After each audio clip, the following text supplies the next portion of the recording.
不要喝酸汤啊，不要喝酸菜汤。诶，梅菜扣肉好像不错诶。妈，梅菜扣肉，你看我带你去吃梅菜扣肉。小鸡炖蘑菇。小鸡炖蘑菇。对啊。小鸡炖蘑菇是什么呀？Little chicken and mushroom。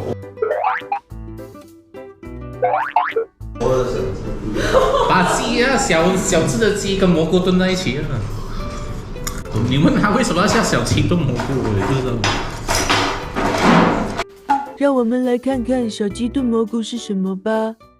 小鸡炖蘑菇是一道东北名菜，市面上所有的东北菜馆几乎都提供这道菜。正宗的做法是采用东北地区当地的真蘑以及农家散养的土鸡炖制而成。目前见到的多是用干蘑菇、鸡肉和粉条等一同炖制。你的都没有，我看起来青辣椒诶。有两种做法，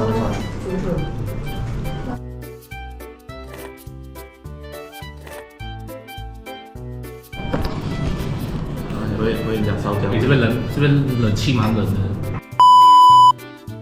接下来当然是特色瘦肉了。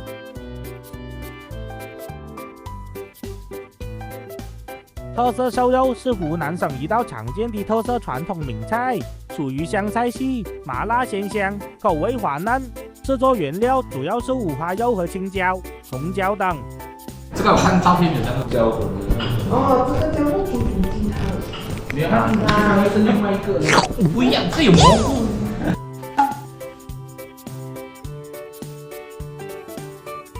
飘香鱼是一道美食，制作原料主要有黑鱼、黄豆芽。可以知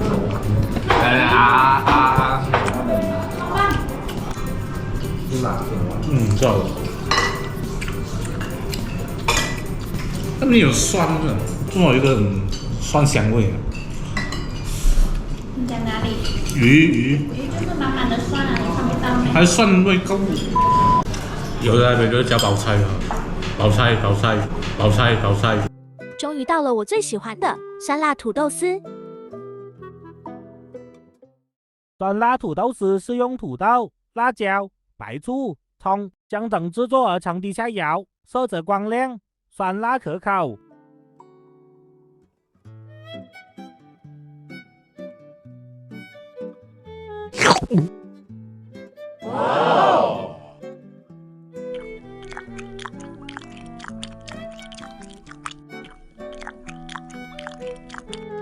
原来土豆丝是这样的味道，也不错诶。哇，接下来是梅菜扣肉。梅菜扣肉，汉族传统名菜，属客家菜。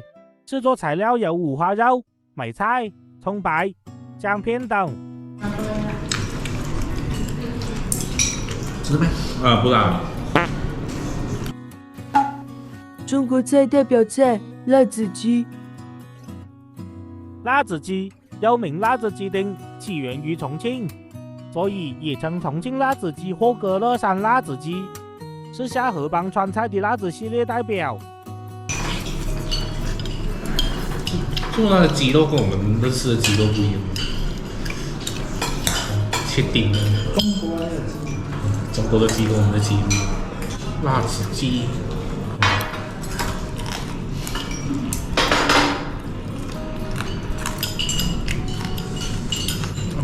老实讲，我也不懂鸡蛋会不会辣嘛。如果连鸡蛋都会辣，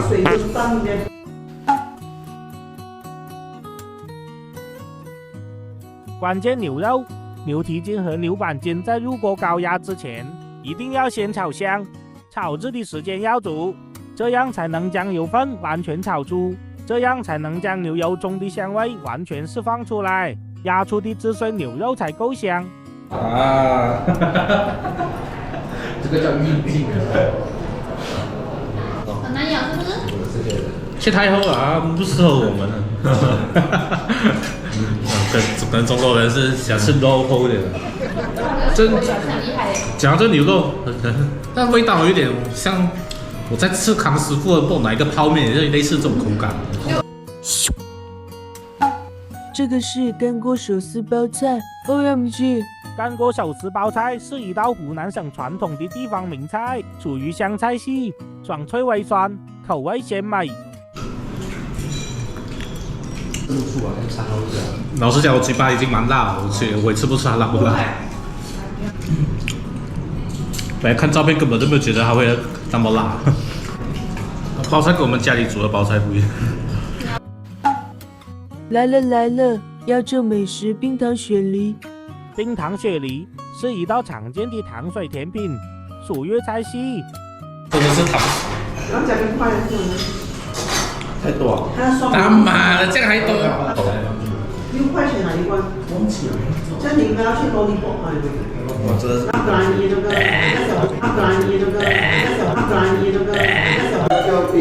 糖在里面，雪梨没有，雪梨差不多。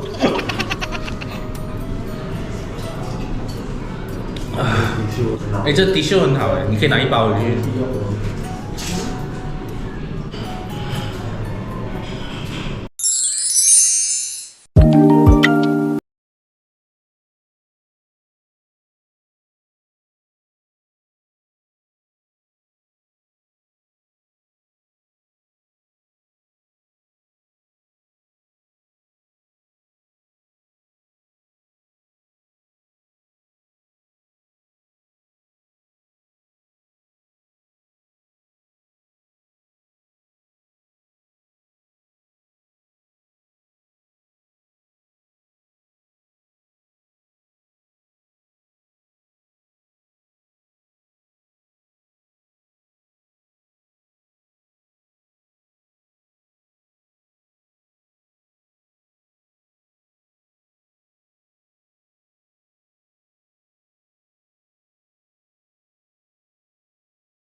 来点辣，给我来点辣，给我来点辣，给我来点辣，给我来点辣，给我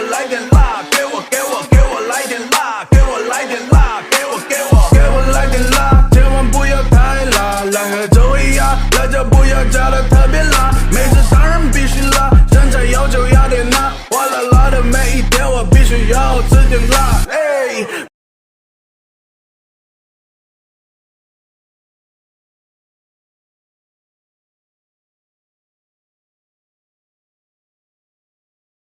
我的肚子好饿，可是我还要减肥。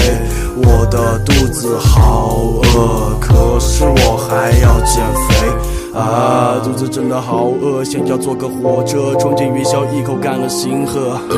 好饿，想要获得快乐，晚饭想用炒的配着米饭，吃完打个饱嗝，